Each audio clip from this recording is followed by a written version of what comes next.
Donc, l'idée, c'est d'essayer de voir comment vous pouvez intervenir dans ce site qui a été donc conçu avec un environnement de développement et de maintien de page web qui s'appelle WordPress. Alors, WordPress, pourquoi on avait fait ce choix-là? Pour différentes raisons. C'est l'un des plus communément répandus. Donc, ça veut dire qu'il est déjà maintenu. Il y a une très forte communauté de gens qui l'utilisent. On estime qu'il y a à peu près 28% des pages web professionnelles qui sont développées avec WordPress.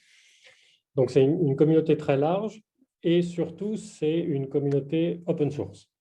Voilà, donc ça veut dire qu'il y a plein de contributeurs, à la fois pour fixer des bugs, mais aussi pour produire du contenu, produire des éléments graphiques ou des plugins. On va voir dans une minute ce que ça revêt comme notion.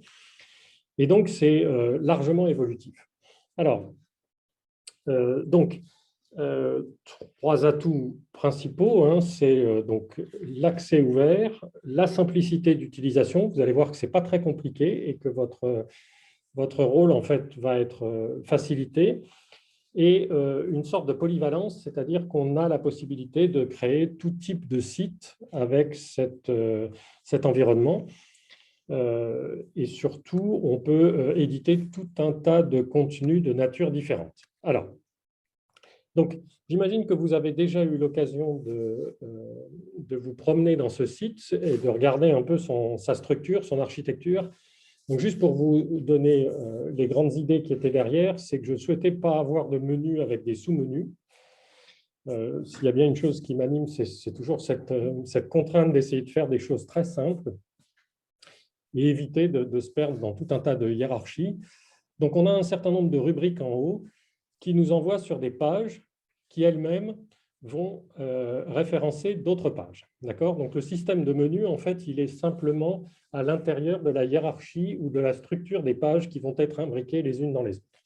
Donc, on va le voir. Donc, il y a des grandes rubriques, recherche, formation, les gens qui composent l'Institut, les ressources que l'Institut met à disposition de sa communauté, et puis des news et des événements. Et puis, sur la page principale, vous avez la possibilité d'avoir des raccourcis sous forme d'une mosaïque d'images qui vous envoient directement sur des sous-pages du site. D'accord? Donc ça, c'est des raccourcis pour des choses plus emblématiques sur lesquelles on a envie de mettre l'accent, ou bien s'il y a une conférence ou un séminaire qui s'organise à un moment donné, on peut tout à fait ajouter une vignette. C'est complètement dynamique. Le site, évidemment, se reconfigure sur les tablettes et sur les applications mobiles automatiquement. Vous n'avez pas à vous soucier de la mise en page. C'est aussi ça, hein, ce que j'appelais la polyvalence et la performance de cet outil. Et donc, on a la possibilité comme ça d'accéder à des pages directement ou par l'intermédiaire de pages qui appellent des pages, etc. Donc, la structure se dessine au gré de votre exploration. J'y reviendrai. Alors, ce qu'il faut voir, c'est que ce système-là, cet environnement, vous permet à la fois de créer et aussi de gérer du contenu. Donc, créer des nouvelles pages, ajouter des choses, gérer du contenu, ça veut dire à un moment donné pouvoir modifier ce que vous aviez écrit, le reprendre, etc., le reformater.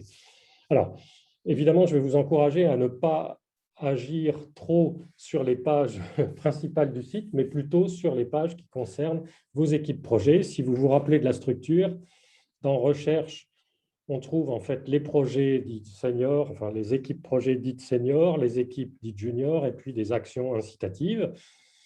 Si je m'intéresse par exemple aux équipes juniors, vous avez en fait ici la liste de ces équipes et encore une fois, en cliquant sur l'une de ces équipes, peu importe, j'arrive sur la page décrivant le projet. Donc, on peut imaginer qu'à partir de là, c'est votre responsabilité qui s'exerce, c'est vous qui allez mettre ou modifier ce contenu. J'ai tenté d'initialiser la page descriptive des équipes projets. Vous avez la main, enfin, vous aurez la main pour les modifier librement et vous pourrez ensuite ajouter derrière, par un système de liens, des sous-pages présentant vos résultats ou tout ce que vous avez envie de décrire sur ces équipes elles-mêmes. D'accord? Voilà. Donc ça, c'est le contexte général. Et à tout moment, vous pouvez revenir en arrière ou revenir par l'intermédiaire d'une des grandes rubriques ou par les boutons de retour en arrière sur les pages précédentes. Très bien. Alors, donc, Le site lui-même a été personnalisé, c'est-à-dire qu'on a pris une feuille blanche et on a demandé un thème de départ. Je vais vous expliquer ça dans une minute dans la gestion du site. On a choisi un thème, on l'a customisé, comme on dirait en bon français, de manière à ce qu'il ait le look qui nous plaise, qui nous satisfasse. Et on retrouve ici les couleurs de Sorbonne Université, le rouge et le bleu, que l'on retrouve déclinés tout au travers de ce site.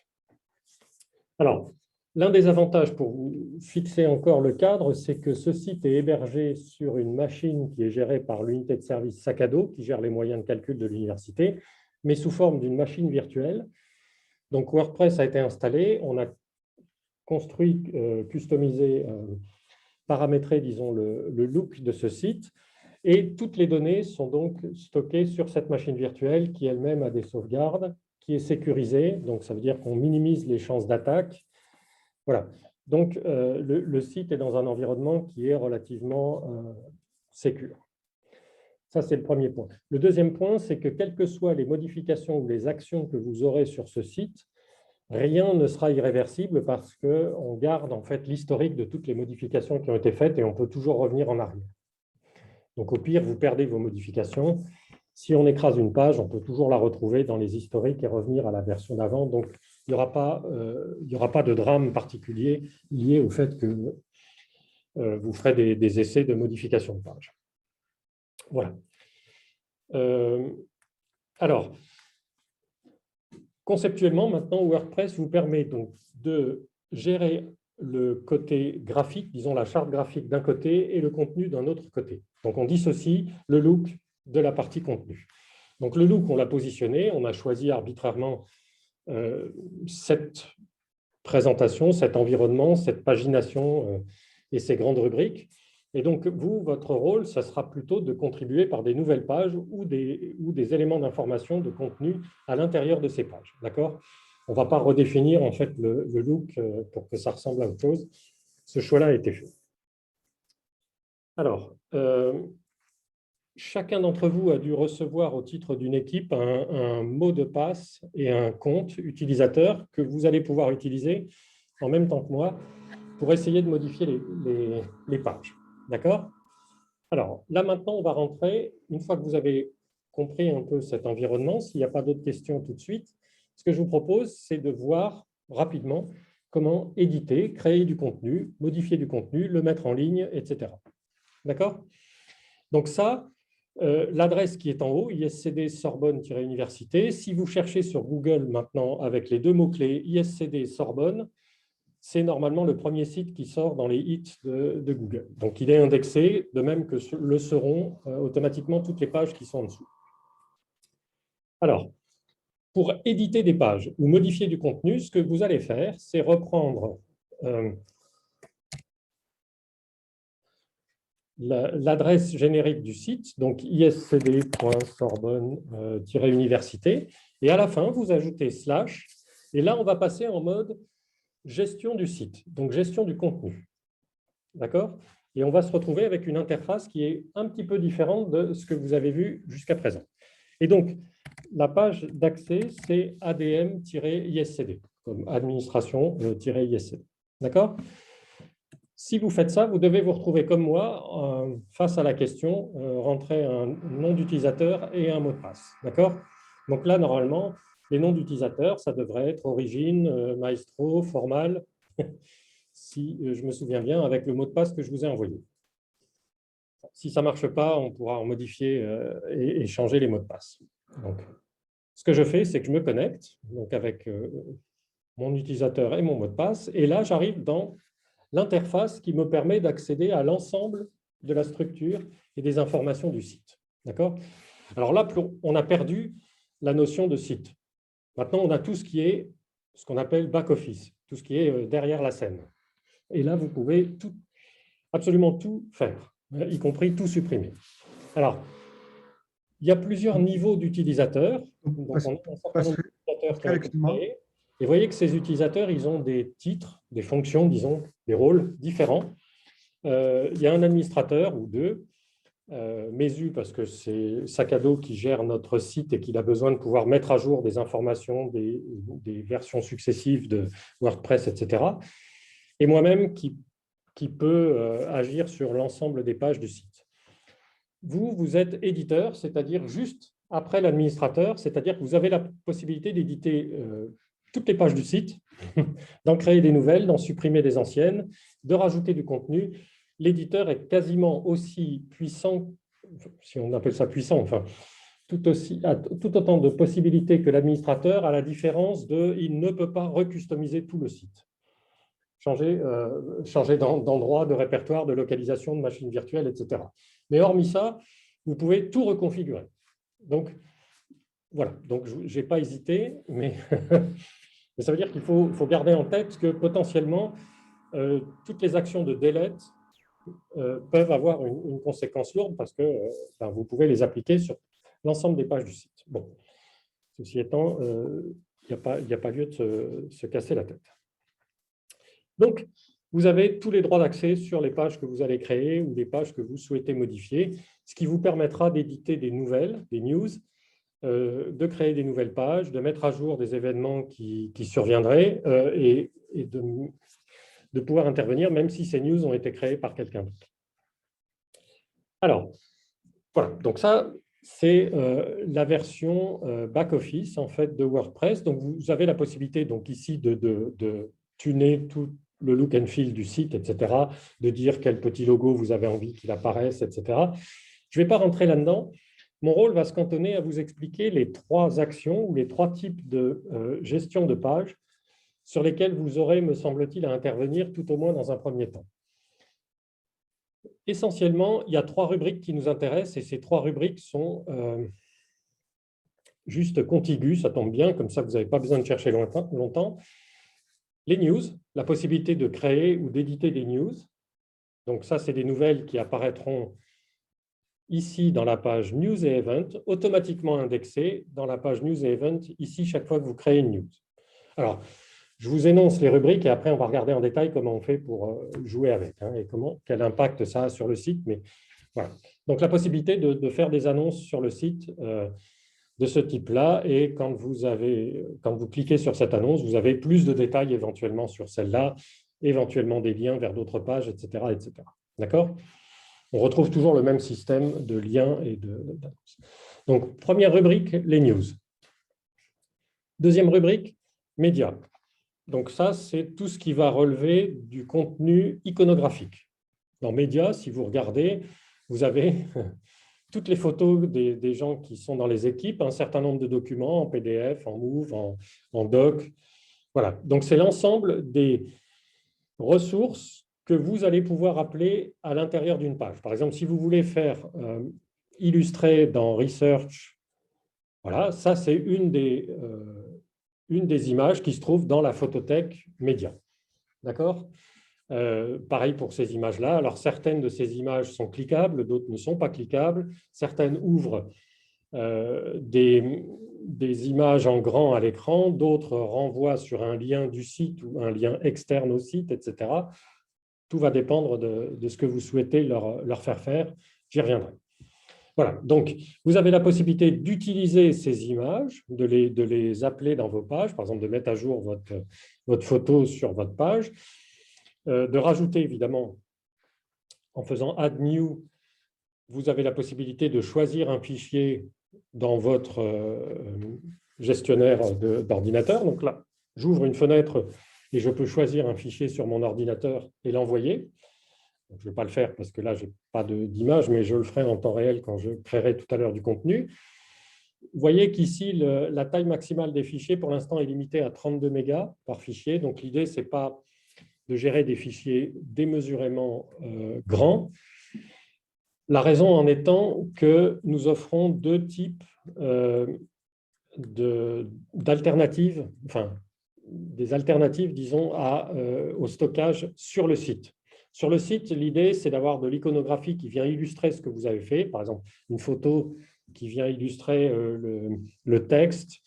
À l'appui du texte, ça peut être un résultat de calcul, ça peut être une photo qui vient juste illustrer le propos. même si ce n'est pas vous qui l'avez produite, vérifiez à ce qu'elle soit libre de droit pour qu'on n'ait pas de problème, ou alors sinon, il faut citer les sources. Mais globalement, c'est de l'iconographie, ça doit être relativement limité, et pensez toujours que si vous avez beaucoup de volume de données à charger, les pages peuvent mettre un certain temps à se charger chez ceux qui n'ont pas des liaisons à très haut débit. Donc voilà. Donc ça, c'est évident, mais donc vérifiez la taille. Donc pour l'instant, on l'a limité à 32 mégas. Si vous aviez besoin de charger un document plus volumineux, il n'y a aucun problème, je peux étendre ça tout de suite derrière dans le site.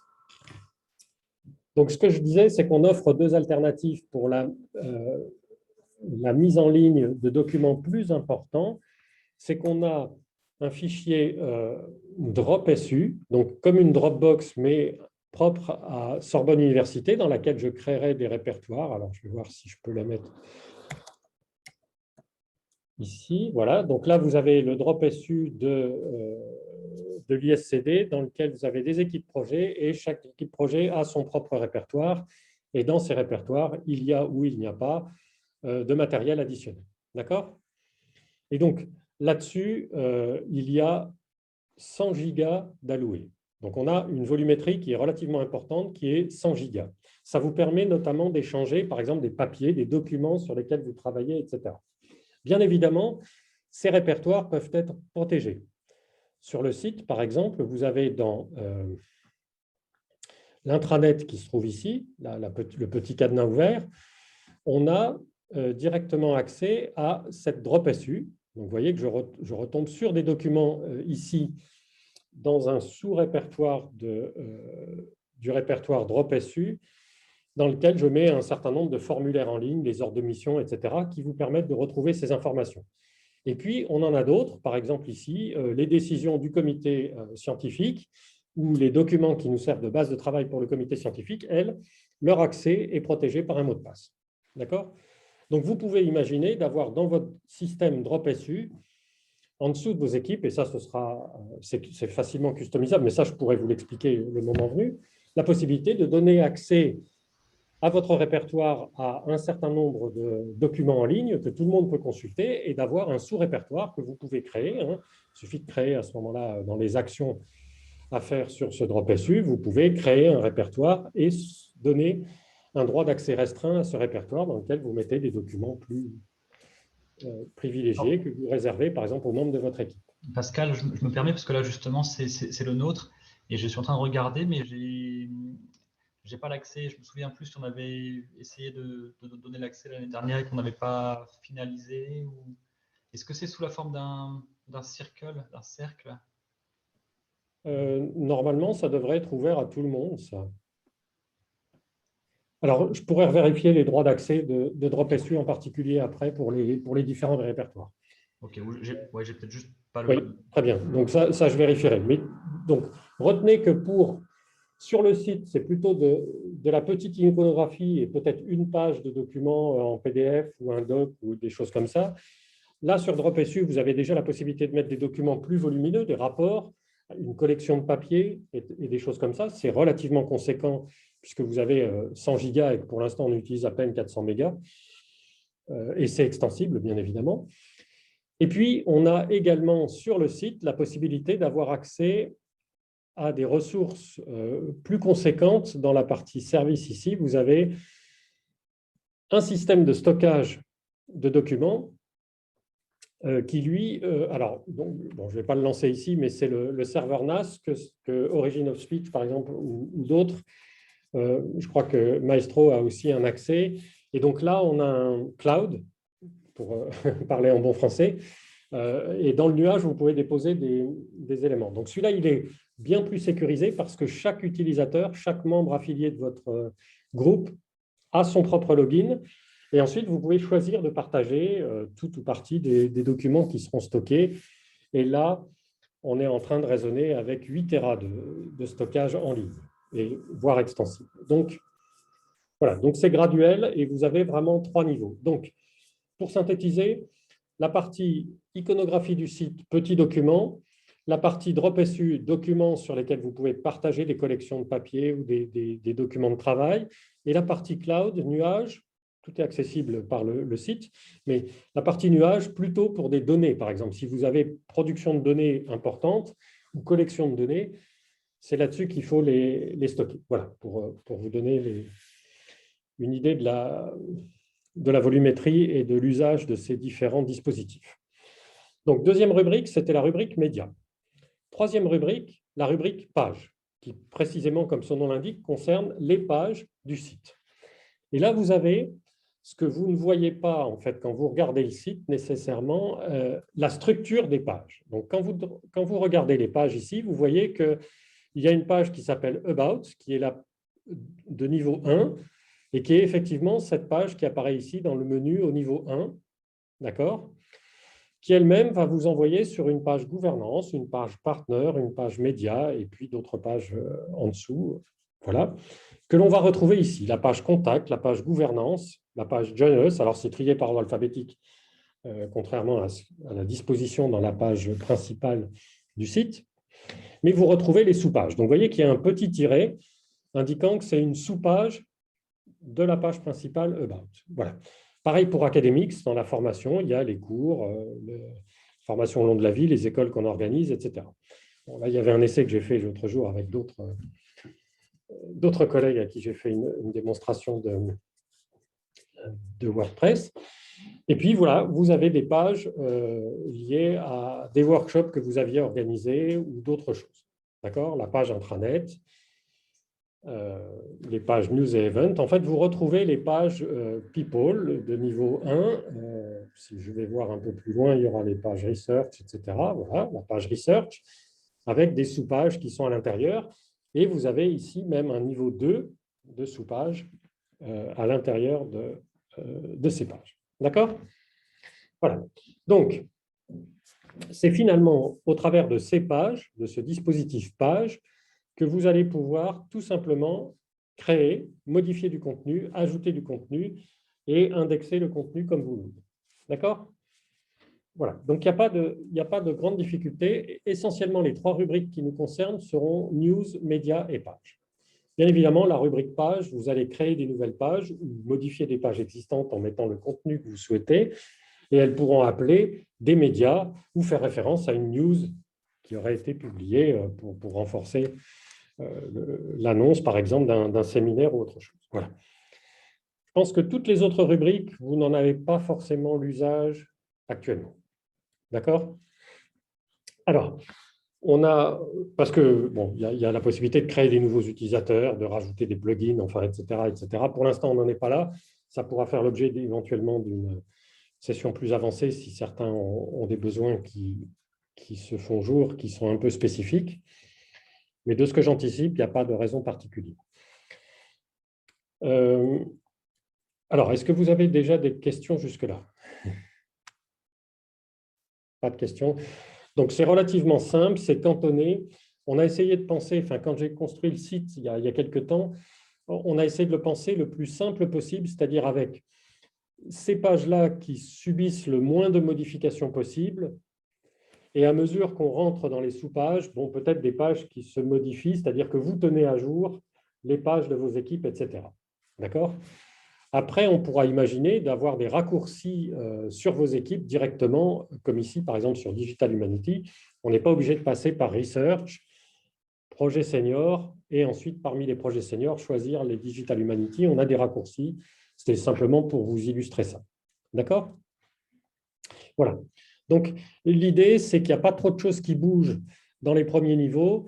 Et puis, essentiellement, on fait vivre le site au travers des news et des events qui ont lieu, c'est-à-dire tout ce que vous avez envie de rendre public. Bon, ben, globalement, c'est là que ça se passe.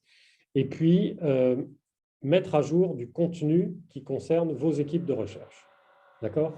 On a essayé de garder ça le plus simple possible pour éviter qu'il n'y a rien de plus pénible qu'un site dans lequel la moitié ou les trois quarts des pages sont en construction ou dont on a des pages qui sont embryonnaires mais qui ne sont jamais finalisées, etc. Voilà. Donc, trois rubriques, trois choses finalement à voir et à comprendre. Donc, si je regarde la rubrique News, eh bien, j'ai la possibilité de créer des news ou de mettre à jour. Par exemple, si on veut mettre à jour le séminaire ISCD, qu'on a un orateur pour le mois de juillet, pour le mois de septembre, je ne sais pas, et que je veux mettre ça à jour, j'ai simplement besoin d'éditer la page séminaire. Donc, je cherche dans les pages, alors ici, des news uniquement, quelle est celle qui m'intéresse. Donc, je peux mettre à jour la fête de la science, par exemple, 2021, pour laquelle on n'a pas encore tous les renseignements, etc., des webinaires que vous organisez. Et vous avez la possibilité de créer des nouvelles news ou d'éditer des news existantes. Alors, ce qu'il faut voir, c'est que dans tous les cas, quand vous allez passer en mode édition, que ce soit une création d'une nouvelle page ou l'édition d'une page existante, rien ne sera effectif tant que vous n'aurez pas appuyé sur le bouton « Publish » qui apparaîtra à un moment donné dans l'édition. D'accord ? Donc, vous avez la possibilité de garder un draft tant que vous n'avez pas publié officiellement cette page. Dès lors qu'elle est publiée, elle devient indexée dans le site, elle sera éventuellement visible par Google et elle sera pas forcément en ligne. Quand je dis pas forcément en ligne, c'est-à-dire que vous l'avez compris, les pages ne sont en ligne que si elles sont appelées par d'autres pages. Une page qui n'est pas référencée existe, mais vous ne pourrez y accéder que si vous en connaissez le chemin, que si vous savez comment elle s'appelle dans le site. D'accord ? Si elle n'est pas appelée par une autre page, ça restera une page qui est publiée, qui peut être accessible par Google directement, mais que vous ne verrez pas dans votre site puisqu'on n'a pas de système de menu et de sous-menu qui s'indexe automatiquement. D'accord ? Donc, gardez ça en tête. Ça veut dire que vous pouvez à tout moment voir l'allure définitive de votre page, la mettre en forme. Elle peut être prête à être utilisée, mais tant que vous ne l'avez pas référencée, tant que vous ne l'avez pas appelée par une autre page, elle ne sera pas accessible. Donc, je fais la démo. Donc, ce que je vais faire, c'est dans la rubrique News, je vais ajouter une nouvelle news. D'accord ? Cette nouvelle news, ça peut être essai de news. Pourquoi pas, je ne sais pas d'autre idée pour un titre. Donc, voilà le titre de cette nouvelle. Alors, ne vous cassez pas la tête sur tout ce qui est en dessous. C'est la partie indexation automatique du site dans Google, etc. Ça se fait. Ça vous parasite la vue, mais pour l'instant, vous ne vous en souciez pas. Donc, ça, c'est le titre de cette page et c'est ce qui va apparaître ici. D'accord ? Donc, c'est ce qui apparaîtra en rouge quand vous cliquez sur la news. Voilà. Et vous voyez que là, j'ai la possibilité de sauvegarder mon draft, donc une version temporaire, pas de mise en ligne du tout. J'ai la possibilité de prévisualiser. Donc, je peux prévisualiser dans un New Tab essai de news. Bon, pour l'instant, elle est formatée comme une news, mais il n'y a pas de contenu. Je suis en train de l'éditer à la date d'aujourd'hui. Et puis, j'ai la possibilité de la publier, auquel cas, quand elle est publiée, avec une certaine date, on va voir ça tout de suite, eh bien, elle prend effet et le site l'indexe automatiquement. Donc, les news seront indexées, elles, automatiquement et apparaîtront dans la rubrique news à la bonne date, triée dans l'ordre chronologique. Donc, si je la crée aujourd'hui, elle va apparaître devant séminaire et tout ça va se réindexer. Vous allez le voir. C'est clair ? C'est pas du tout difficile. Hein, et tout va se faire de la même manière. Donc là, j'ai la possibilité maintenant de taper. Alors, je peux taper du texte. Où est-ce que je suis là ? Ici. Du texte au kilomètre. Alors,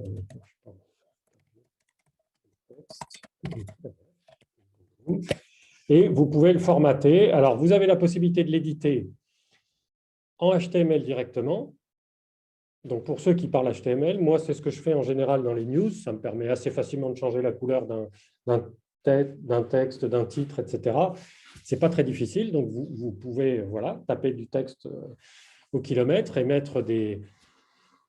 Si vous voulez mettre des mots en gras et pas d'autres, vous pouvez juste passer en bold temporairement. Donc, ça, c'est en HTML. Mais vous pouvez aussi l'éditer comme visuellement.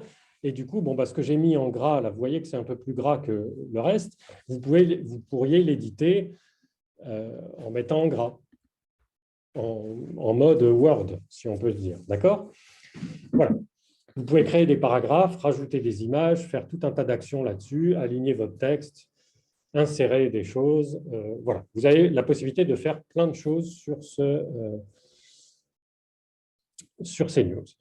Alors, voilà, donc, vous pouvez choisir la fonte, choisir le CSS, faire tout un tas d'actions. Bon, là, je vous laisserai explorer parce qu'en fait, il faut regarder. Ce que je vais vous proposer de faire après, c'est de prendre une page qui existait déjà et d'aller regarder comment je les ai construites et comment le texte se met. Éventuellement, vous pouvez jouer avec, ajouter du contenu, le reformater, vous inspirer d'une autre page et ensuite faire publish ou pas publish à votre guise. D'accord? Là, faisons simple, je vous montre juste comment taper du texte. Ces news, vous avez la possibilité de les mettre, de les catégoriser. Donc, j'ai créé 3 catégories. Pour l'instant, il me semblait que ça couvrait nos besoins, à savoir des événements, des news, qui ne sont pas des événements de type je fais une annonce pour une conférence ou autre chose, et puis des proposals, par exemple, les contrats doctoraux, les contrats postdoc, etc., qui sont des appels à propositions. Je les mettais dans proposal. Alors, évidemment, elles peuvent être l'une ou l'autre ou plusieurs de ces catégories. D'accord? Ça peut être une news qui est en même temps une proposal. Bon, c'est juste des tags. À ce niveau-là, on sort les 3. Donc, si je les mets en event news, par exemple, ma news, elle sera catégorisée. Pour l'instant, je n'ai pas de sous-sélecteur de news parce que je n'ai pas non plus un volume de news énorme. Mais après, on pourrait imaginer ici de trier les news. Il faudrait que j'ajoute un petit clic et vous pourriez trier les news qui relèvent des proposals ou des events ou des news. D'accord? Le fait de mettre un tag vous permet d'affiner éventuellement les news que vous avez envie de voir à l'écran. Pour l'instant, il n'y en a pas tellement, donc je ne l'ai pas fait. Vous pouvez mettre une image particulière pour illustrer votre news. Je ne sais pas, prenons une image neutre pour ne pas prendre un visage, c'est toujours déplaisant, mais prenons une image neutre. Remarquez que les images neutres, par défaut, je les ai formatées à 500 par 333 pour avoir une image d'une taille générique dans la plupart des images que j'utilise. Voilà. Et puis, vous avez la possibilité d'offrir la possibilité de mettre ou pas des commentaires sur les news. Donc, si vous commencez à mettre des commentaires, ça veut dire qu'on fait comme un blog, ça veut dire qu'il y aura des trolls, et ça veut dire qu'il y a des gens qui vont exprimer leur humeur derrière la news que vous avez. Ces commentaires venant derrière la news ici, si jamais il y en avait. Bon, là, en général, je les interdis. Vous voyez que là, je ne les avais pas interdits, donc vous avez la possibilité de faire un commentaire et de dire « cette news est idiote ». Voilà, et puis ça apparaît sur le site et bon, ça demande toute une gestion. Donc en général, j'interdis ça parce que ce qu'on a à afficher ne demande pas forcément une réponse. D'accord? Mais voilà, vous avez cette possibilité qui vous est offerte. Donc moi, j'enlève « Allow comments », ce qui permet de ne rien mettre. Voilà. Et vous avez à peu près tout. Donc maintenant, elle va être rendue publique et vous pouvez la publier immédiatement si vous le souhaitez, ou sinon, changer la date de publication à laquelle vous souhaitez que cette news soit rendue effective. Donc, même si vous publiez la page, si vous lui avez mis une date de publication ultérieure dans le temps, elle ne sera mise en ligne que le jour dit à l'heure dite. D'accord? Jour et heure. Sinon, c'est immédiatement par défaut. D'accord? Et vous avez la possibilité de changer les auteurs, de la rendre draft. Avant de la rendre publiable et visible par tous, vous avez la possibilité de la prévisualiser comme je l'ai fait précédemment et de voir ce que ça va donner. Donc, si je fais Preview in New Tab, voilà, je vois ma news avec mon image et puis le texte au kilomètre que j'ai mis. Alors après, vous pouvez les disposer comme vous voulez, ça c'est à vous de voir, mais vous avez la possibilité de vous rendre compte de ce que c'est. Remarquez au passage que ça s'appellera, c'est un post de type news et ici c'est une preview. Bien. La barre de titre vous dit où retrouver le texte si jamais vous l'aviez perdu. Et donc à un moment donné, vous pouvez la publier Et lorsque vous publiez cette news, donc à visibilité immédiate avec les tags souhaités, êtes-vous vraiment sûr de la publier? Si je la publie, normalement, si le monde est bien fait, je devrais avoir une news qui apparaît avec son iconographie et puis son titre et la possibilité d'en savoir plus en cliquant dessus, exactement de revenir à ce qui était tout à l'heure preview. D'accord? Voilà, donc là, vous avez créé votre première news. Vous pouvez l'éditer, vous pouvez la modifier, etc. Et chaque fois que vous faites un retour arrière, vous revenez à la collection des news et vous voyez qu'elle s'est automatiquement ajoutée à la liste des news qui étaient déjà affichées. Et donc, bon, voilà, ça se gère dans le temps. Donc, vous pouvez facilement créer ce genre de news. Pour revenir à la page qui contient l'ensemble de la configuration possible du site, vous cliquez sur le W, vous revenez là dans ce back-office. Vous voyez que maintenant, il y a une page qui s'appelle Essai de news. Vous pouvez éventuellement l'éditer rapidement de manière à changer sa date de mise en ligne ou le tag que vous auriez oublié de mettre, etc. Juste 3 trucs. Éventuellement modifier son titre si celui-là ne vous convenait pas. Voilà, c'est tout.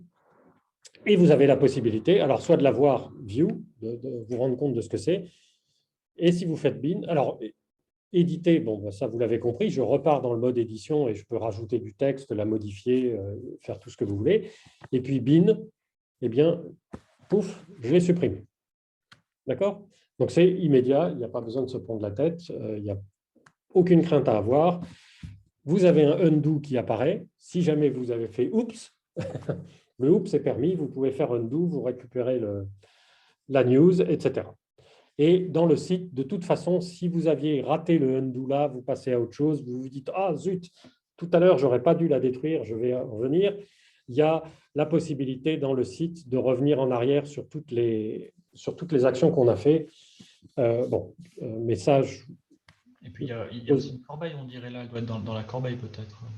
Alors, il y a la corbeille dans laquelle il y a celle que vous venez de détruire, hein, mais qui est vidée périodiquement. Alors, pas si périodiquement que ça, mais vous pouvez les retrouver. Et puis, il y a toutes les actions que vous avez pu construire sur votre news incrémentalement, que vous avez sauvegardées ou modifiées, sur lesquelles vous pouvez revenir. Il y a du journaling. Voilà. Donc, ça, tout ça, c'est géré automatiquement. Donc, il y a assez peu de chances de se rater. D'accord ? Une autre manière de créer les news, quand vous êtes dedans, ça peut être de dupliquer une news existante. Donc, vous pouvez aussi copier le contenu de l'une, créer une nouvelle news, copier ce contenu et à partir de là, le modifier. Ce qui vous permet de garder à peu près le même look, simplement de changer le contenu de caractère. En termes de visibilité, ça ira peut-être plus vite. Si vous avez plusieurs conférences à annoncer et qu'elles ont à peu près, vous souhaitez que les news de ces conférences soient à peu près toujours formatées de la même façon, vous pouvez l'éditer, copier le contenu de l'une dans l'autre, comme ça vous n'avez plus qu'à mettre à jour la date de la conf, l'iconographie peut-être avec l'image de la conf ou je ne sais quoi. C'est relativement simple. D'accord? Voilà. Donc ça, pour les news, me semble-t-il, c'est assez facile de gérer. Vous avez la création, la modification de contenu, l'iconographie, la date à partir de laquelle elle est mise en ligne, et puis la catégorie à laquelle la news appartient, si c'est un séminaire, un événement ou autre chose. Voilà. Donc, là-dessus, vous êtes maître. Je n'ai pas beaucoup plus de choses à vous dire. C'est relativement simple à éditer. Après, ça reste que des annonces de news, donc on ne change pas. Vous voyez que la manière dont les news sont formatées, c'est que c'est toujours dans un morceau de page. Et ici, vous retrouvez le menu principal. En fait, vous avez accès à toute cette partie-là. Tout ce contenu-là est éditable pour vous. C'est ce que vous allez produire. Le reste, le look, reste celui-là. Donc, les news se formatent par défaut. Très bien. Alors, la rubrique médias, qui est la deuxième rubrique sur laquelle vous pouvez avoir accès, comme je l'ai dit, soit vous exploitez des médias qui existent déjà, donc des images ou des documents ou d'autres, soit vous ajoutez un nouveau document. D'accord ? Quand vous avez un document qui est une image ou un média, vous avez en fait son adresse ici sur le site que vous pouvez copier. D'accord? Et donc, quand vous aurez besoin de faire un lien sur cette image, par exemple, vous allez pouvoir utiliser ce lien. Donc, vous copiez l'URL. Voilà, il vous dit qu'elle est copiée dans le presse-papier. Et puis, à un moment donné, quand vous allez éditer une page ou dans une news, vous allez pouvoir insérer ce lien. D'accord? Et là, vous donnez le lien. On va voir que dans les pages, il y a même des raccourcis sur le nom des images. On n'est pas obligé de donner le lien dans toute son intégralité, mais peu importe.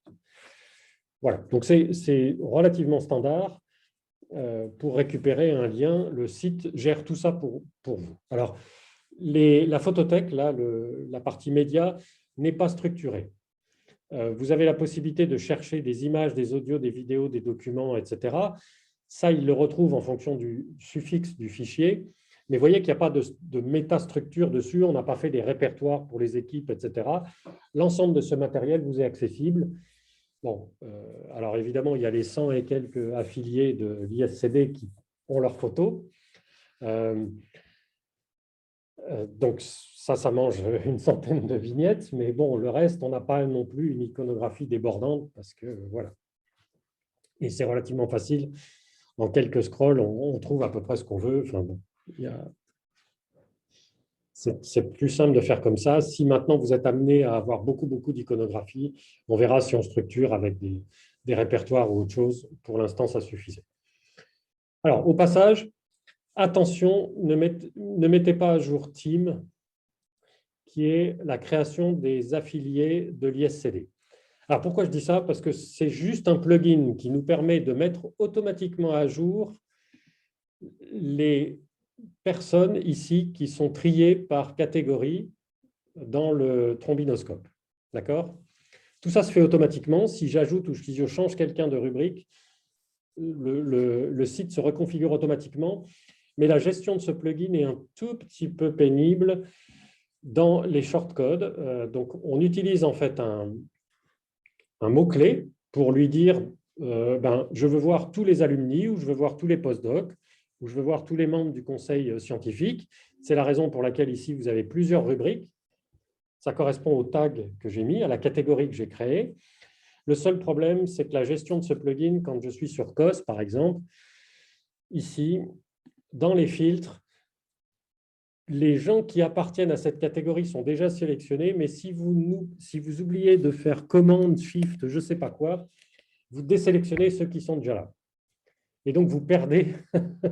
Il faut recliquer parmi la centaine de noms ceux qui sont dans la sous-rubrique. Le truc n'est pas forcément très bien géré. Il n'est pas prévu pour faire tout à fait ça. Ça sent voilà, c'est un tout petit peu tricky parce que je me suis fait avoir plusieurs fois et recliquer tout le monde, c'est pénible. Voilà. Donc après, une fois qu'on a l'astuce, on peut ajouter quelqu'un à la suite des autres, mais pour l'instant, c'était juste cette remarque. C'est la raison pour laquelle je vous décourage d'ajouter.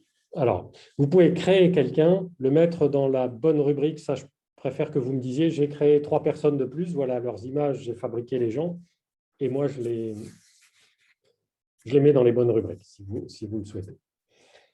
Alors, dernière rubrique qui nous reste à balayer, et on aura fait le tour, c'est la rubrique pages, à savoir les pages qui construisent l'architecture du site. D'accord?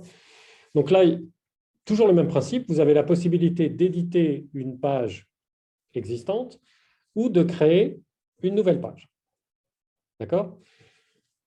Donc, imaginons que pour une équipe donnée, vous alliez créer une nouvelle page. Par exemple, dans Origin of Speech, je vais créer une nouvelle page. Très bien, je vais regarder où ça se trouve. C'est dans les incubateurs. Non, c'est dans les autres. Alors, attendez, où est-ce qu'elles sont? Voilà, elles sont ici, dans les sponsors Junior Team. Et donc, il peut y avoir, alors j'avais créé une page essai, mais qui n'y a rien dedans. Donc, on va pouvoir la recréer. Donc, celle-là, je peux juste regarder s'il n'y a rien. Oui, c'est ça, il n'y a rien. Donc, je peux la supprimer. Voilà. Et je vais pouvoir créer une nouvelle page.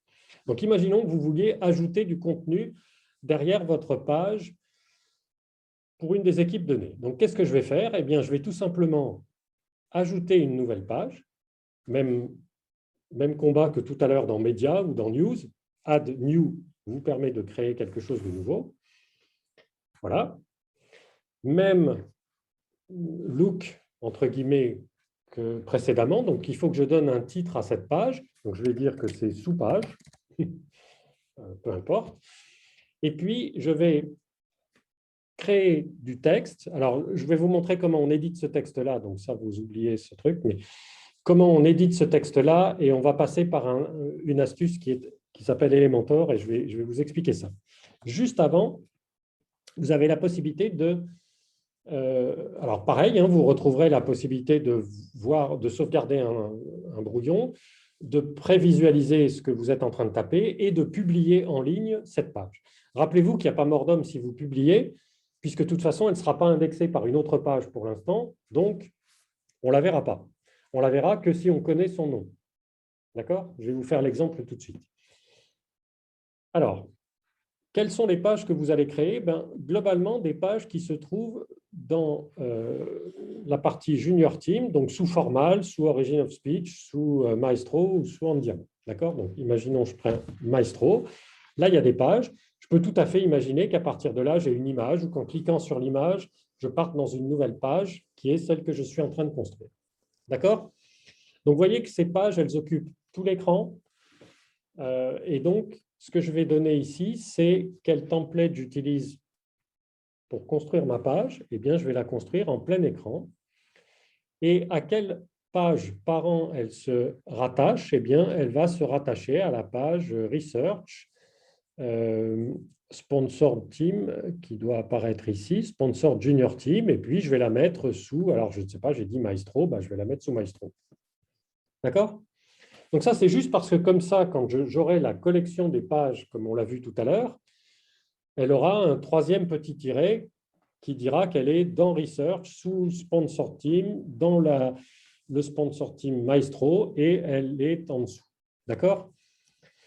Ça n'a pas grande importance parce qu'il n'y a rien d'indexé automatiquement dans les menus, donc c'est juste nous, histoire de structurer un peu les choses, mais voilà, il n'y a pas de, ça n'a pas une importance capitale. D'accord? Ça n'aurait d'importance que si on indexait les menus automatiquement. Voilà. Donc là, si je fais rien et que je fais juste un preview de cette page, il va y avoir rien parce qu'elle s'appelle juste sous-page. D'accord? Et elle va s'appeler sous-page avec juste preview, mais elle n'est pas publiée, donc pour l'instant, elle n'est pas repérable dans le site. Très bien. Alors, qu'est-ce qu'on va faire maintenant pour construire du contenu à l'intérieur de cette page? En fait, le contenu, vous l'avez vu, c'est toujours des blocs de texte, des images, des liens, éventuellement des vidéos ou d'autres choses, mais c'est à peu près structuré comme ça. Et si vous regardez bien les pages telles qu'on a pu les... Alors, je vais remonter d'un ou deux crans parce que celle-là, c'était... Voilà. On a un premier bloc qui décrit ce qu'est la notion de junior team, un deuxième bloc qui propose les junior teams et un troisième bloc qui donne accès à des anciens junior teams. Voilà. C'était construit comme ça. C'est à peu près pareil pour les seniors. Et donc, vous voyez que c'est des blocs, une suite de blocs. Et dans chaque bloc, vous avez du texte et des images. Éventuellement, ces images sont cliquables pour certaines, pas pour toutes. Là, ces images-là sont cliquables. Et c'est précisément elles qui nous emmènent sur une sous-page. D'accord? Donc, en gros, c'est ça que vous allez pouvoir faire. Et donc, pour éditer ça, j'ai installé un plugin qui s'appelle Elementor, qui vous permet de gérer ces blocs de manière beaucoup plus intuitive que juste ce que j'avais tout à l'heure dans les news avec du HTML ou quelque chose qui ressemble à ce qu'on fait en Word, mais qui est assez incomplet et un peu pénible. Pour une news, ça suffit parce que dans une news, on ne fait pas beaucoup de texte, on ne fait pas beaucoup d'iconographie, on annonce quelque chose et il n'y a pas besoin de faire beaucoup de chichi. Sur une page, vous avez envie de la mettre en forme et que ce soit quand même quelque chose de séduisant. Donc, on va éditer cette page avec Elementor. Elementor, c'est simplement un système qui vous permet de gérer ces blocs et de mettre dedans le contenu que vous voulez. Et donc, il est assez intuitif dans le sens où vous allez pouvoir mettre soit un titre, soit du texte, soit une image, soit une vidéo, soit un bouton, soit un espace entre deux blocs, par exemple, etc. Vous pouvez même mettre une image de Google Maps Alors, on n'a pas la version pro, donc vous oubliez tous les trucs de pro. Mais voyez que vous pouvez mettre des bullets, enfin une liste avec des items, une barre de progression, des tabulations, des toggles, c'est-à-dire que quand vous cliquez sur un item, il se dépile. Et vous avez quelques exemples dans le site de fonctionnement de ce type-là. Par exemple, si je veux des toggles, voilà, c'est le truc qui, quand on clique sur un item, se déplie en accordéon, comme ça. Voilà, donc il y en a quelques-uns que j'ai expérimenté, le reste est mis... ça doit être le même système, voilà. Il y en a d'autres dans Research Service où vous avez la possibilité d'avoir une icône avec un raccourci qui vous envoie sur une sous-partie du site, etc. Visual Analytics, par exemple, ou ressources. Voilà. Donc, vous avez la possibilité d'utiliser un certain nombre de petits gadgets comme ceux-là qui vous permettent de construire des choses. Alors, bon, ils ont tous une fonction particulière, il faut peut-être les tester. Généralement, vous avez vu dans le site, j'ai du texte avec une image à côté. Pour faire ça de manière très simple, je prends une sous-section, je la mets dedans, et là maintenant j'ai deux colonnes. D'accord? Dans l'une des colonnes, si je reviens ici, je peux mettre du texte, et dans la colonne d'à côté, si je reviens ici, je choisis un deuxième item, je peux mettre une image. Boum. Voilà, donc là je construis l'allure de ma page globale. D'accord? Cette image, j'ai le droit de lui dire quelle image j'ai envie de mettre. Alors, j'en sais rien, je vais mettre une image avec quelque chose de neutre, une pomme. Voilà, très bien. Et puis ici, le texte, quand je clique dessus, je peux l'éditer en mode visuel ou encore une fois en mode HTML. Et vous avez la possibilité de mettre en mode HTML, je ne sais pas, des parties en gras et d'autres parties que vous laissez normalement. Voilà, enfin, ça, c'est du texte qui s'édite facilement. Quand vous êtes ici, vous avez la possibilité de dire que cette colonne-là, vous avez envie qu'elle fasse 70% de la taille globale et l'autre, du coup, fait 30%. Ça s'ajuste automatiquement. D'accord ? Et si ça ne vous plaît pas et que ça doit être le contraire, vous prenez cette image et vous l'emmenez là et ça se redessine automatiquement comme vous le voulez. D'accord ? Tout se redistribue comme vous voulez, c'est drag and drop pour obtenir l'effet souhaité. D'accord? Donc, là, vous avez une prévisualisation de votre page, mais pas tout à fait. Une fois que vous la publiez ici, si vous faites Publish, vous allez pouvoir la voir telle qu'elle apparaît. D'accord? Et vous avez un raccourci qui, avant même de la publier, vous permet de la voir en disant, alors, est-ce que je veux rester ou est-ce que je veux quitter, peu importe. Donc, moi, ce que je vais faire, c'est rester sur la page, la publier, pour vous montrer que, voilà, donc maintenant, il dit, ça y est, hurrah, votre page est vivante, ça veut dire qu'elle peut être indexée. Le seul truc, c'est qu'on ne la voit pas pour l'instant, donc je vais la regarder, voilà, et elle apparaît comme ça. Donc ça, c'est celle telle qu'elle apparaît dans le site, mise en forme. D'accord ? Très bien, donc je peux revenir l'éditer là où j'étais. Je peux la modifier, je peux changer des choses. Rajouter, donc ici, vous avez l'ensemble, les petits carrés là symbolisent l'ensemble de ces petites vignettes que vous pouvez placer. Si vous avez besoin de faire un deuxième bloc avec du texte, vous avez la possibilité. Vous pouvez prendre par exemple une Google Map et la mettre là. Là apparaîtront la Google Map, qui est customisable. Hein. Vous dites quelle localisation vous avez envie de mettre, etc. Et ça vous donne une map. Pareil, vous pouvez faire Update. Donc là, la page est mise à jour.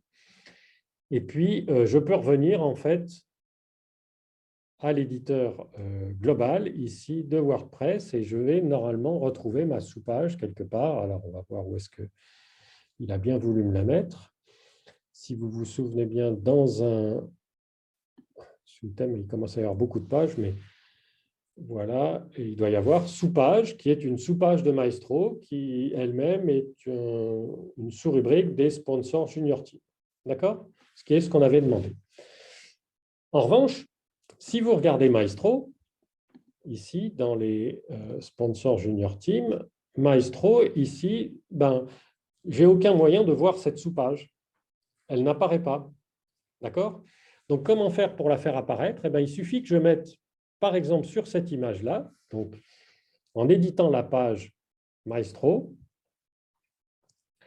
la page principale, je vais l'éditer avec Elementor. Vous voyez que je vais arriver ici. Sur cette image, quand je vais éditer l'image, par exemple, eh bien, il me demande un lien. D'accord? Et bien là, je vais dire, je vais envoyer ça sur une sous-page de mon site. Donc, ça peut être une page externe. Quand je clique sur l'image, je l'envoie sur une rubrique, une page externe n'importe où sur la toile. Ou alors, ça peut être la fameuse sous-page. Donc, vous voyez que je tape le début de sous-page et il me propose de prendre sous-page. Alors, ne me demandez pas pourquoi il a... Parce que sans doute, il a vu que ça commençait par un S et il me propose toutes celles où il y a un S dedans. Mais voilà, donc je dis que c'est sous-page, donc il l'a mise. Si je mets à jour cette page-là, maintenant, cette image est cliquable et quand je rafraîchis ma page de Maestro, là, j'ai maintenant la possibilité de cliquer sur cette image. Au passage, j'avais réduit un peu sa dimension, mais peu importe. Si je clique dessus, je me retrouve dans sous-page, la fameuse sous-page que je viens de créer. D'accord? Voilà. Simple comme bonjour. Pas tout à fait, mais presque. Hein? Donc, elle existe quelque part. Vous avez la possibilité de la travailler, d'en travailler tout le contenu, de la mettre en ligne, de donner l'accès. Vous voyez que quand elle est ici, si vous en connaissez l'accès, vous voyez que c'est derrière Maestro, ça s'appelle sous-page. D'accord? Donc, une fois que vous l'avez créée et publiée, elle sera accessible et vous pouvez déjà la montrer aux autres, mais elle ne sera pas accessible par l'une des pages du site. D'accord? Il vous reste simplement à la rattacher, à la rendre active, visible, en mettant un lien dans une page du site. D'accord? On pourrait tout à fait imaginer que sur la page de garde maintenant, je prenne une de ces vignettes ou que j'ajoute une vignette à ce dispositif-là qui pointe directement sur la sous-page que je viens de créer. D'accord? Ça, c'est tout à fait possible. Alors, je ne peux pas le faire pour toutes les sous-pages que vous allez créer parce que sinon, on va se retrouver avec une mosaïque de vignettes où on passera plus de temps à savoir quelle est la vignette qui nous envoie sur la bonne page. Mais si c'était une sous-page pour annoncer, par exemple, une conférence importante ou un séminaire ou je ne sais pas, un prix scientifique ou autre chose, on peut tout à fait avoir une vignette ici, en plus d'une news. Dans les news, vous pouvez référencer la sous-page que vous venez de créer. Enfin, voilà, tout est possible. Hein. Et il faut penser que chaque page peut être vue ou référencée par d'autres sous-pages. Il n'y a pas d'unicité de la solution. C'est à vous de voir, en fait, comment vous créez un peu cette structure dans vos sous-pages. Voilà. Donc, il n'y a aucune crainte à avoir. Vous avez la possibilité d'éditer ces pages, toutes les pages du site. S'il y a des choses qui se passent mal, on peut revenir en arrière, on peut remettre les choses d'équerre. Enfin, il n'y a aucune crainte à avoir. Là, le système est relativement safe parce que si vous vous concentrez sur les sous-pages de la page de votre équipe, moi, j'ai proposé pour chaque équipe junior, vous l'avez vu, il y a 4 vignettes, il y a 4 pages ici, 4 pages qui correspondent à ces équipes, accessibles par les 4 vignettes. À partir de là, vous avez la main. Donc, vous pouvez modifier complètement cette page-là, changer son look et cliquer sur quelque chose et vous emmener sur tout ce que vous avez décidé de construire en dessous. C'est comme si vous aviez un mini-site à vous maintenant à partir de cette page-là. D'accord? Donc, il n'y a rien de vraiment difficile dans la partie conceptuelle. Après, bon, je peux passer du temps à vous expliquer plus de choses sur ce que font chacun des petits widgets, des petits gadgets là, qui sont dans Elementor. Moi, ce que je vous propose, le plus simple, c'est d'essayer de reproduire. Alors, vous pouvez éditer ces pages-là, d'essayer de voir comment je les ai construites, d'en produire d'autres, de mettre en ligne du contenu. Et si vous avez des difficultés, je vous guide, vous revenez vers moi, je vous guide. Ça sera, je pense, le plus efficace et le plus simple. Alors maintenant, voilà, pour ce qui me concerne, on a fait vraiment le tour de ce qui était visible dans le site. Alors, je vous l'ai dit, hein, WordPress, c'est quelque chose qui est extrêmement disséminé dans la communauté. Il y a beaucoup, beaucoup de contributeurs et donc il y a plein de plugins, il y a plein de choses qui nous sont offertes. Par exemple, quand vous regardez le site, vous voyez, ça, c'est des petits plugins. On a un raccourci sur le fil Twitter, on a un raccourci sur la chaîne YouTube. La chaîne YouTube, c'est celle où je mets maintenant les séminaires que j'enregistre. Enfin, voilà, je n'avais pas réussi à le faire jusque-là, mais maintenant, on l'a fait.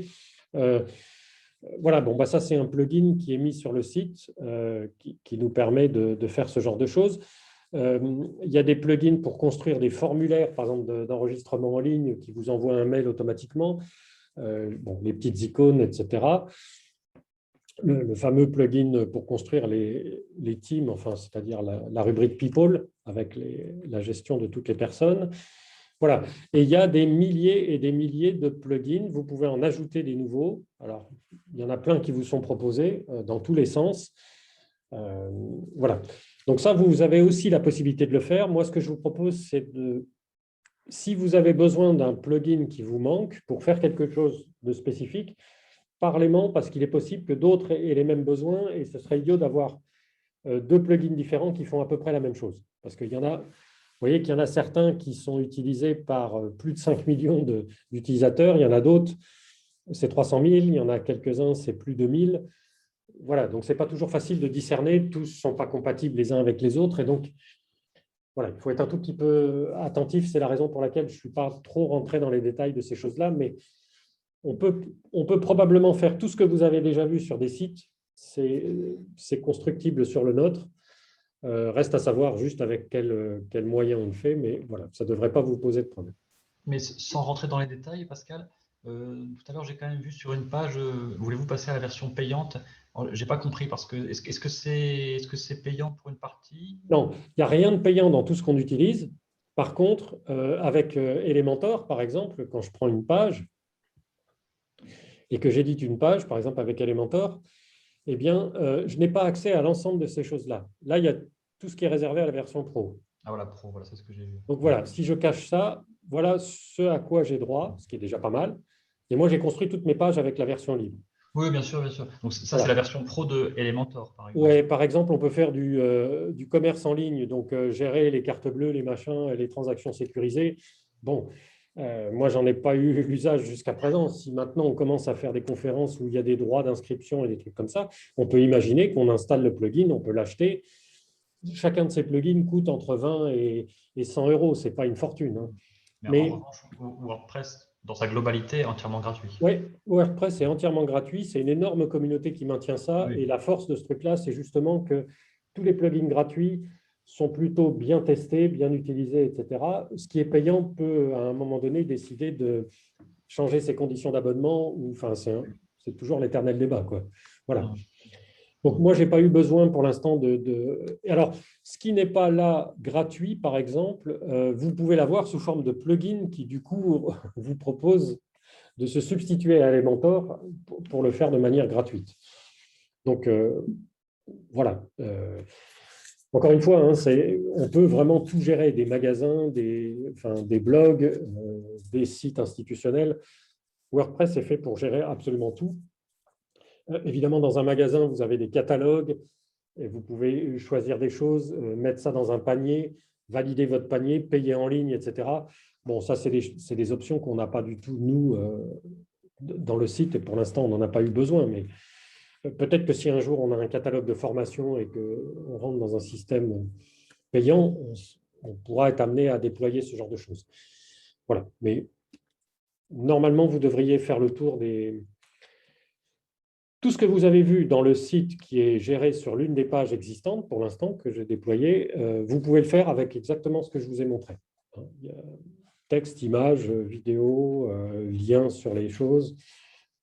Ça, c'est des grosses icônes, c'est customisable. Vous avez la possibilité de choisir la taille des icônes, de donner ce que vous voulez dans les icônes, etc. Tout ça est éditable. Quand vous cliquez, vous voyez, c'est un choix d'icônes. Vous avez une librairie. Vous dites, je veux telle icône pour illustrer les transports. Et tout, ça vient là. Vous en modifiez tout ce que vous voulez. Donc, voilà. C'est pas très difficile. faut acquérir un peu la tournure d'esprit, hein, c'est pas tout à fait intuitif, enfin en tout cas, vous avez la possibilité de voir à peu près ce que sera la version finale de vos pages. Mais bon, au départ, il faut peut-être un peu tâtonner pour arriver à mettre le bon titre, etc. Ce que je dois vous donner, c'est les couleurs, mais si vous allez regarder ici, vous avez la possibilité de retrouver les couleurs. Le rouge et le bleu, par exemple, les couleurs sont données ici. Donc, si vous voulez customiser exactement avec le même rouge et le même bleu que j'ai utilisé partout, il y a ça. Voilà, c'est à peu près les seules choses qu'on peut avoir sur les différentes pages. Donc, voilà, je vous répète, la structure est relativement simple. Il n'y a pas de grande difficulté. Tout est en ligne et vous avez tout sur la page de gauche, d'accord? Et donc, normalement, les 3 rubriques qui vous intéressent sont News, Médias et Pages, et vous les retrouvez directement. Alors, notez que quand vous êtes en mode administrateur, là, enfin en mode éditeur, dès lors que vous êtes sur une page, vous avez cette petite barre noire en haut qui vous dit que vous êtes vous-même, et donc vous n'êtes pas en mode consultation de page comme si vous l'étiez chez vous en train de regarder des pages d'un site. Vous êtes déjà actif, et donc vous pouvez, quand vous regardez n'importe quelle page, l'éditer directement avec Elementor ou etc. Bon, voilà. Tant que vous n'êtes pas connecté avec ADM-ISCD, vous êtes juste en mode je consulte les pages du site, en mode neutre. Et si vous êtes connecté en tant que vous avez la possibilité non seulement de regarder toutes les pages du site, je peux toutes les voir, mais à un moment donné, je peux aussi décider que celle-là ne me plaît pas et je peux l'éditer directement. Ce qui vous évite de passer par l'autre menu, mais c'est exactement pareil. Est-ce que j'ai fait le tour pour vous? Je m'étais promis de faire à peu près 1 heure sur la formation, la prise en main. Après, encore une fois, l'idée était de vous brosser le panorama général de ce que vous pouvez faire avec le site, la manière dont on l'a conçu. Maintenant, si vous expérimentez et que vous avez des difficultés, là, il ne faut pas hésiter à revenir vers moi. On peut refaire un Zoom, par exemple, et puis voir ensemble comment obtenir ce qu'il vous faut. Il faut tâtonner un petit peu. Au départ, peut-être que ça vous demandera un petit peu plus de temps, mais globalement, vous allez assez vite vous familiariser avec ce qu'il est possible de faire, ce qui est un peu plus difficile de faire. Et bien retenir que vous créez des pages, vous créez des news, etc. Bon, les news, dès que vous avez publié, elles deviennent en ligne. Les pages, quand vous les publiez, elles sont potentiellement indexables par Google, mais vous les verrez dans votre site que si vous les appelez quelque part, si vous avez un moyen de les appeler. Elles n'arrivent pas automatiquement. C'est en gros la seule chose qu'il fallait retenir sur les pages. Voilà. Est-ce qu'il y a d'autres choses qui vous viennent à l'esprit? Non, c'est bon pour moi. Voilà. Donc, comme je le disais, moi, ce que je vous propose, c'est d'essayer de voir, penser un peu à ce que vous avez envie de dire comme discours derrière. Hein. Alors, c'est pareil, on a essayé de limiter à 3 niveaux pour la partie institutionnelle, entre guillemets, c'est-à-dire les 3 premiers niveaux, c'est l'Institut avec sa structure.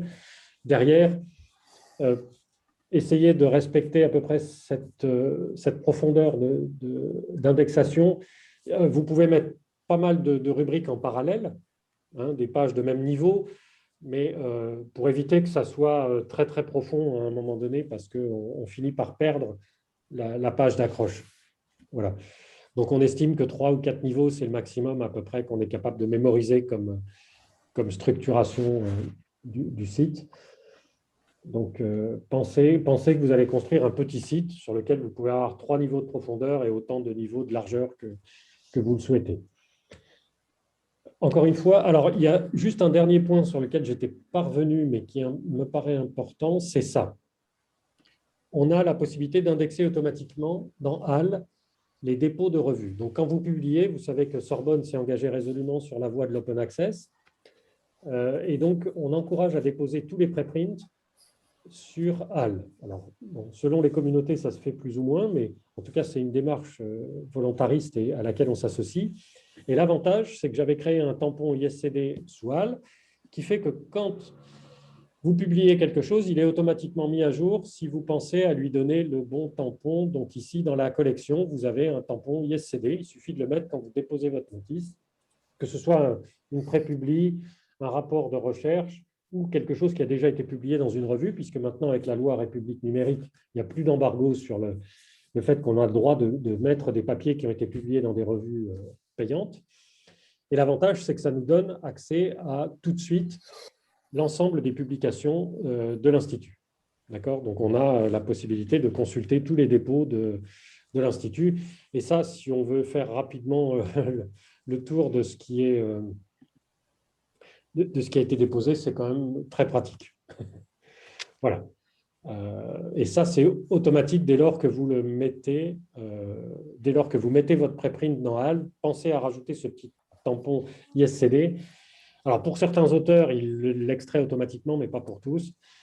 Et si vous le mettez, ben à la fin, on a directement l'archive qui se construit. Donc, moi, je n'ai rien à faire et on a directement le... Est-ce qu'ils sont au courant de ça, la bibliothèque? Parce que moi, je sais qu'il y a beaucoup de dépôts sur HAL maintenant qui sont faits automatiquement. Il suffit de leur dire de rajouter le tampon, quoi.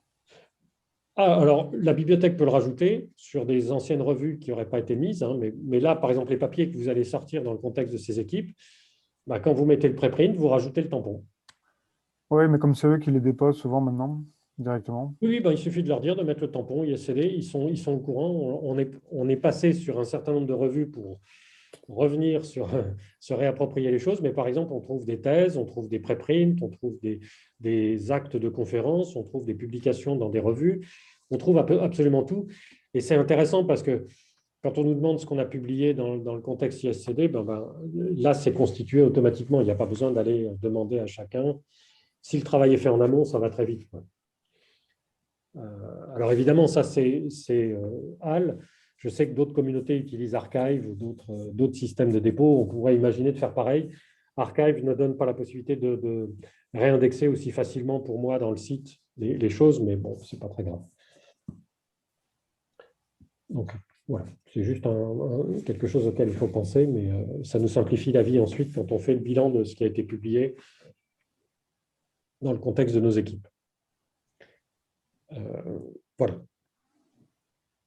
Donc, moi, j'ai vraiment fait le tour de la question. Si vous n'avez plus d'autres questions, je propose qu'on s'arrête là et j'attends que vous reveniez vers moi avec des questions ou pour me dire, voilà, j'ai mis ça à jour et je le verrai en cheminant un peu dans le site, mais voilà. Non, bah, et donc, merci. c'est vous qui êtes Merci. éditeur et donc, c'est vous qui donnez la structure, qui êtes les gestionnaires de ces sous-pages, en gros. Hein. Moi, je décline toute responsabilité au sens... Je vous accompagne dans la démarche de mise à jour et tout, mais le contenu éditorial, c'est vous qui en avez la main. C'est ce que votre équipe a envie de dire. Et moi, je n'ai pas de... Voilà. J'ai pas de velléité de contrôle là-dessus d'aucune sorte. Hein.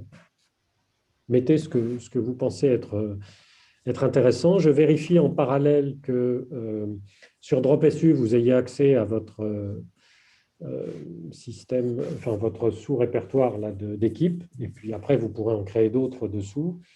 Je vais vérifier ces choses-là. Et puis, s'il vous faut de l'accès sur le cloud de l'ISCD, pareil, on vous crée ça. On l'a fait pour Maestro et pour Original Speech. Je vérifiais aussi pendant ton exposé, mais mon compte sur le WordPress, il fonctionne plus. Je ne sais pas si pourtant mon mot de passe doit être bon, donc peut-être qu'il a été Ça, je peux le changer. renommé format. Oui, moi, ça marche, il n'y a pas de problème. D'accord.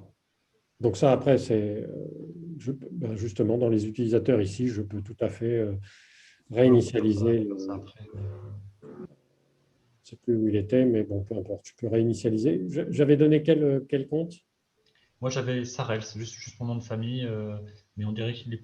Je vais revérifier ça et puis je te renvoie par mail le mot de passe parce que ce sera plus simple.